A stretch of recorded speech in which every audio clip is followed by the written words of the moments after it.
Crusader Kings 3 patch 1.2 is coming, and we're going to have an overview about all the goodness that it will deliver. Among them, the ruler designer, its visual and its gameplay influence that it will have, and also other changes and nice features like the kill list, the notorious kill list, the possibility to attach things to your army, the Force Realm Priest endorsement, then the changes to graphics, the reworked Dynasty UI, that will help us get an overview about our marauding dynasty, the improved battle UI and what it means for us, the player Coat of Arms graphics, nice, the rally point improvements, the Siberian paganism that is also in this great mix, the improved ugliness system, because you always wanted to be rotten and crooked, right?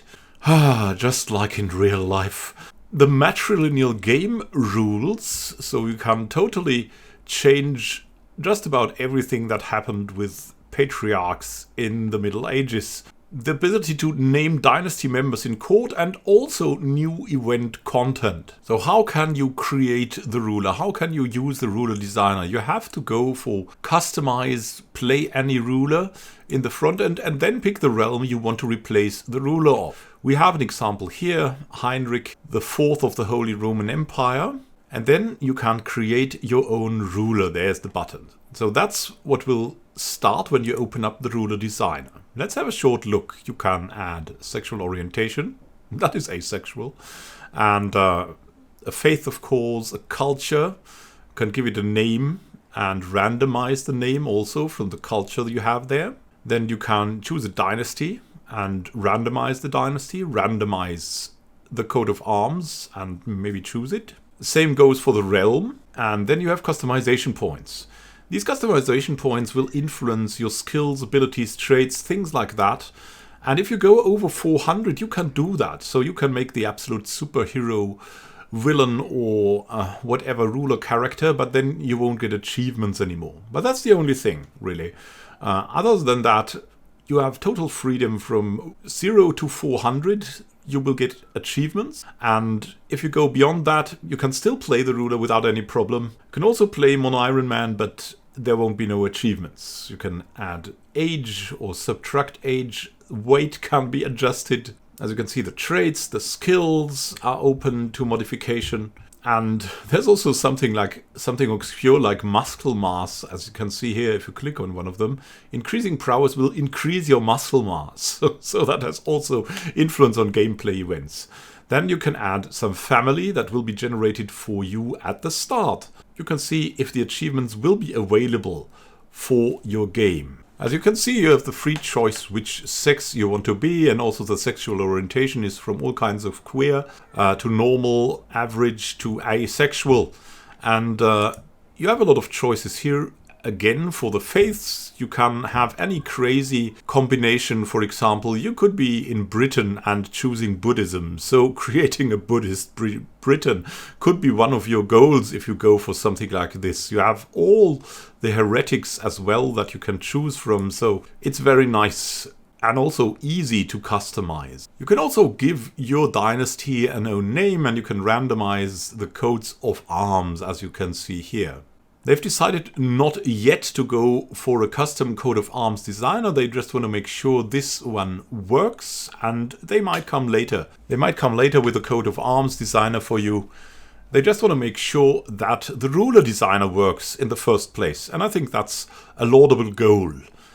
Then we have the customization points. As you can here already see, there's a number of points that will be added or maybe also subtracted from the customization points that count towards your achievement limit of 400. For example, age. Probably the younger the age, the more customization points it costs. Diplomacy, martial stewardship, all of these things cost points. And also the traits. The traits cost some higher points, as you can see here, depending on how useful they are or how customizing they are to your character. And all of that counts to the customization point limit. Next one can choose the weight and age of the character. So you can see here that will also form the portrait and change the appearance of the character along with the traits. Traits like ugly will change the character now even more thoroughly, something that we all experience. Note that character age and weight also have an influence on the health of your character. For example, if you're extremely underweight or extremely overweight, that will affect your health negatively. Or if you're like in a famine, then a high weight will help you survive. Or a low weight will effectively decrease the possibility for you to get something like a cardiovascular disease and die from heart failure or something like that. Note that when you click on a trait, it opens up a menu with different traits. For example, here you have the traits from the education of your character. And you can choose any one of these. As you can see, the more average abilities that you get from there have a relatively moderate influence on the customization points, while the masterful things have a very big influence on the customization points. If you want to have a character that can get achievements, you won't go overboard with it. That's something you will do in-game, in play. And it also adds a certain aspect of optimization to it, of creating and also optimizing a challenge that you want to fulfill for your own goals, even more than before. It's not only historical, it's also creating something, creating a model of a character that could or could not work, creating a model of the character along with a play style that you might imagine, and trying that out with an empire, if it works or how it works or not. And I think that's very cool to do, because before it wasn't so easy to do, or only with a couple of mods, to start with a very exotic religion in the middle of Christianity or something like that, and with a very learned man that would have the special ability of X and so on. So it's a very open system, and I really like it. So here you can see you can also customize your abilities, and of course the family. You can be married or not. Married would have you have a spouse of your culture and faith automatically. Otherwise, you would have to uncheck married and seek one for yourself. Speaking of which, no custom character creator complete without the ability to customize the appearance of your new ruler. And that's probably the thing most people will play around with happily. As you can see, ethnicity will not limit any further options, but it will provide the basis for randomization, as you can see here.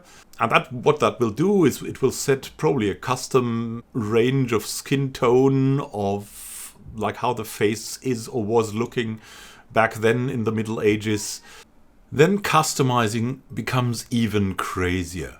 As they say, they've got over 90 individual genes spread over 7 anatomical groupings to customize your portrait, ranging from height and skin color to your lip definition and profile, the nose tip detail, and the depth of the eye corner. So safe to say, a lot of options to choose from when customizing your character. Let's look into that. As you can see, you have the anatomical groupings. Body would be that, head and neck, ears, facial structure, eyes, nose, mouth, and the hair, of course, hairstyle and beard.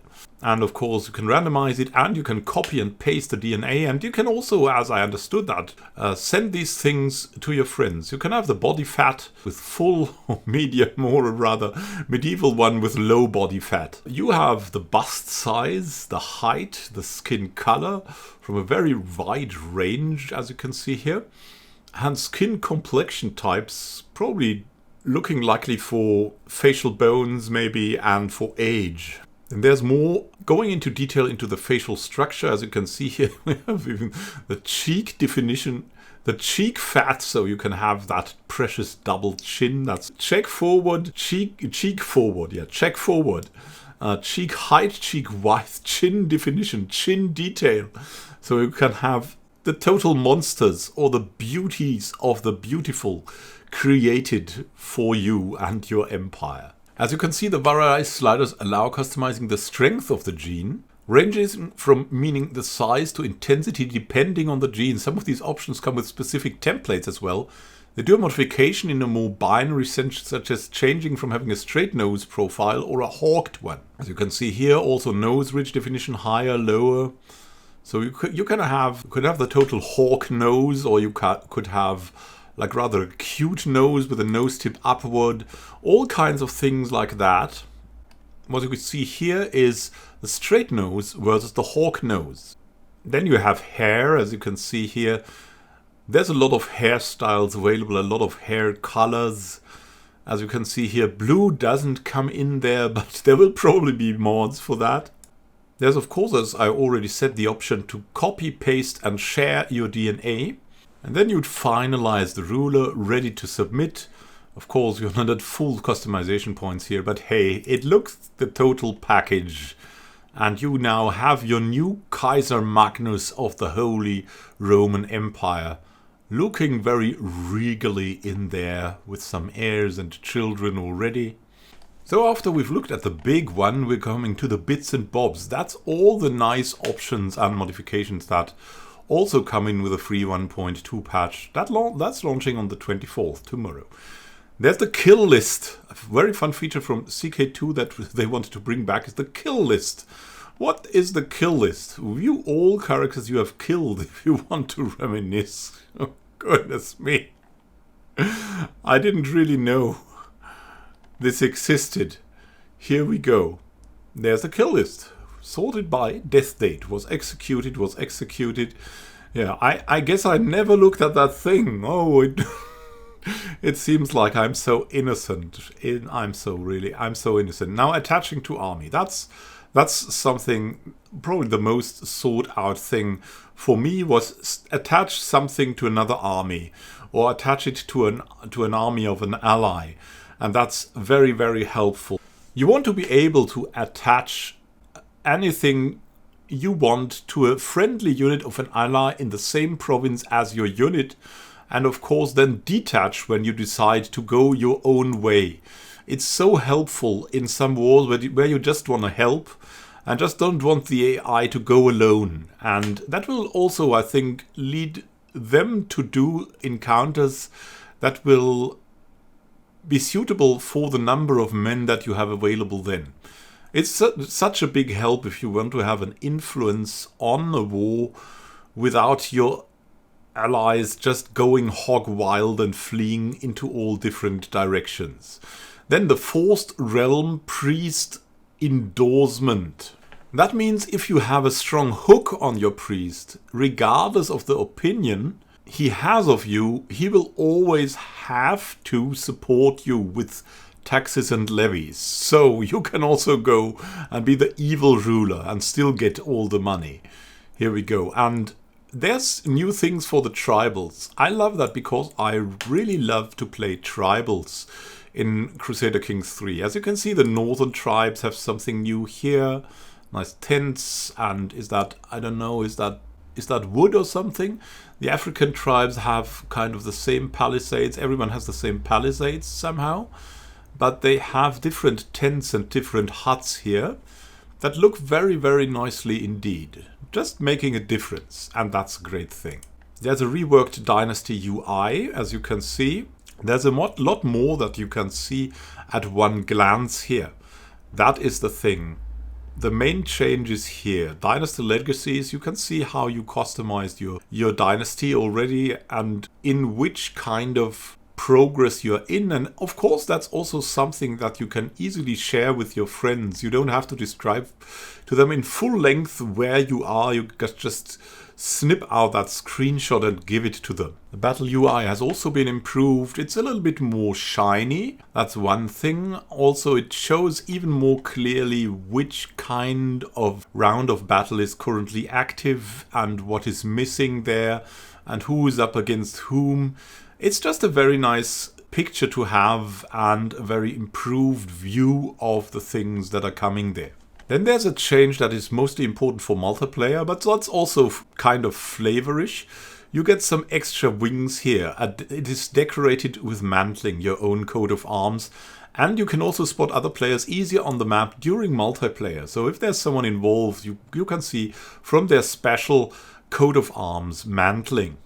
And there's also some rally point improvements. I love the rally points, of course. What you can see here is a very practical change. I mean, it looks like a mess, but it's something very cool because if you want so, then rallying the troops will split the troops into parts of armies that will go to the respective provinces in the numbers that the provinces will be able to support without you getting attrition. So they split up automatically so you don't get attrition. And that's something very comfortable, and I really like that a lot. Then there's also a big content change about Siberian paganism. As you can see here, there's a new thing that's Suomenusko and Turumik. These are faiths named after their main gods or goddesses, and they are coming from Suomenusko. That part of Suomenusko is concentrating on Suomenusko, and that is on Nami Turum or something like that, and they have differences in faith. The Suomenusko is the old Suomenusko, and the new Turumik, after their main patron deity, here we have it, Numi Turum, has some different things in the veneration to hunting. Tenets are the following: ancestor worship, ritual celebration, sanctity of nature. It uniquely has the hunter lifestyle traits as virtues. The other virtues being brave, generous and temperate. Meanwhile, being greedy, craven or vengeful is considered a sin in the new Turumic faith. And because of the greater facial features that are now reached also with the ruler designer, they're concentrating on very little things that would make a small set of features that you can make especially extreme. So you have another level of ugliness here that you can see here. There's just even more little details that you can change even more extremely to have an especially ugly character. So that's the comparison that you have there in 1.1. That's how ugly people looked, and in 1.2 that's now how new ugly people look. It's not a big change, but you can see really some notable differences that will make you even more ugly, just what you always wanted. Then we have something new, matrilineal game rules. Added a new game rule that controls the behavior of the AI when choosing which type of marriage to pursue. There's plenty of options to choose from, so regardless what the preference is, it should hopefully be represented. And it's a nice experiment also. All options are achievement compatible. So let's see about that. So you can have matrilineal marriages. All AI characters will arrange matrilineal marriages if they belong to the player's close family or a reputable dynasty or an equal realm or are strong rulers. So it's the vice versa default. Default no player exception. AI characters will arrange matrilineal marriages if they belong to a reputable dynasty or are strong rulers. So no player exception here. That will go for everything. It will be a nice experimentation. And matrilineal marriages, when always AI characters will want to arrange matrilineal marriages for all female dynasty members. If they can, they will go for matrilineal marriages, which can make sense depending on the line. If you want to spread your dynasty, then that's a good option. Like with the default rules, patrilineal marriages still happen if deemed favorable enough. So it's doing the normal default, vice versa. Then the matrilineal marriages, there's another option, female dominated and equal. AI characters will only arrange matrilineal marriages if part of a female dominated or equal realms. If you've reached equality, or if your ruler is probably female, and so the realm is female dominated, then the AI will prefer or will only arrange then the matrilineal marriages to reflect that change in the realm. Or you could go for matrilineal marriages never, unless part of a female-dominated realm. There's something else to make us happy, of course. Naming dynasty members in your court. You can now name all dynasty members in your court, not just our own children. That is going on for fun times for your friends, and there's also new event content. You can now grow old, sick, tired and depressed more efficiently with new events that dole out the infirm trait. Oh, nice. For those seeking even swifter departures from this mortal coil, we've expanded the murder scheme with additional events and deadly outcomes. But take care. The mastermind behind the scheme can now be unmasked. In addition to the existence of the scheme itself, to even things out a bit, a court physician you recruit as an agent has a chance to purposely mess up treatments of your target, and they can now also properly treat their own wounds and conditions. Other schemes and mechanics have gotten numerous content tweaks, additions and updates, and that's that little note that for me is also belonging to the beef of the update, even though of course graphics and the looks and customizability of things are incredibly important. Thank you for watching, and happy gaming to you. I hope you like this preview of the 1.2 patch, or just as an overview it works as well. Of course, I'm going to be experimenting with a ruler designer just like everyone else, playing on the LP I have going for the new patch. I hope you're getting a good start into the free 1.2 patch as well. Please tell of your experiences if you've already created a monster that you're playing now, or if you're just having a fun time with this. Have a great time until next time, and happy gaming. This is Immanuel Can signing out. See you soon and happy gaming.